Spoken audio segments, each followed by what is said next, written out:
sanajan paribasa ceurik nepikeun ka beak cai mata, sanajan ngangkatkeun leungeun paribasa nepi ka langit moal diijabah. Nabi Musa alaihi salam pendak jeung hiji jelema keur nangtung we bari tadoru ka Gusti Allah.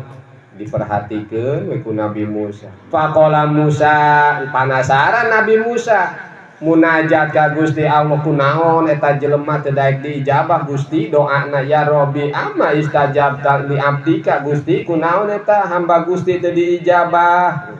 Allah tidinya Gusti Allah taala nurunkeun wahyu ka Nabi Musa, ya Musa, hei Musa, eta hamba aing sanajan paribasa ceurik nepikeun ka saat cai matana, sanajan paribasa ngangkatkeun leungeun nepikeun nepi ka langit, hatta balago anana sama mastajabtulahu moal diijabah.